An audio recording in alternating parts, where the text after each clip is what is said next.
Stalingrad, Volume 2 of Avalon Hill's World at War series, covers the mighty struggle between Soviet and Axis forces for control of the city of Stalingrad during the fall and winter of 1942-43. The battle for Stalingrad started late in the summer of 1942 as Axis forces sought to grab hold of this important industrial city on the Volga River.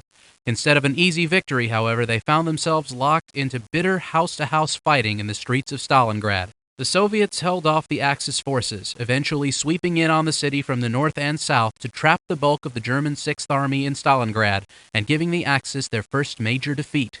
This second World at War game is a large step ahead of any previous Atomic Games effort. The game is much more ambitious than its predecessors, covering an area up to 300 kilometers on a side and involving over 1,000 units. Unlike previous Atomic releases, Stalingrad provides the gamer with 3 different scales of combat. The 400-meter scale shown here lets you experience the intense, vicious city fighting in and immediately around Stalingrad. Units at this scale represent battalions and companies. The 1-kilometer scale, used in previous Atomic releases, lets you fight some of the broader actions that occurred on the steppes to the west and south of the city. The 3-kilometer scale lets you recreate the titanic struggle to either capture or free the German 6th Army in Stalingrad. Each scale has at least one shorter scenario, lasting 20 to 29 turns, enabling Stalingrad beginners to get a taste of combat at each level. Each scale also has a longer scenario, up to 189 turns long, giving the wargaming grognards plenty to deal with. Also new to Stalingrad are several improvements to the World at War interface. The Order of Battle display option lets players quickly see what forces they have in play and what the relationships between the forces are. The overview map display, almost a requirement for this game, lets players get a single-screen overview of the entire battlefield. While orders can't be issued from the screen, it's very useful for getting a better feel for what's happening with all your forces, and in helping you spot threatening moves by your opponents. As mentioned earlier, Stalingrad has scenarios that should meet many tastes. To the Volga and Rottenkrieg let players struggle in the streets of Stalingrad itself.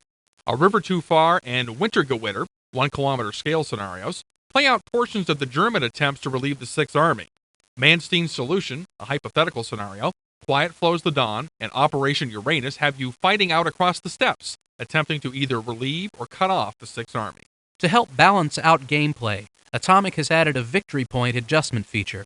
This option lets you handicap the computer opponent. An opponent that tries, but after a while is usually easily beaten. Ahem. Or handicap a skilled human opponent, or even adjust the play balance in a particular scenario.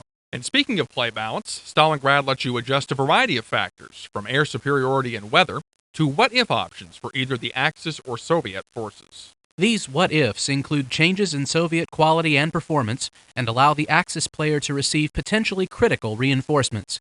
These options let you test out possible historical alternatives. Stalingrad is a detailed, involved game that should keep your gaming attention for some time to come.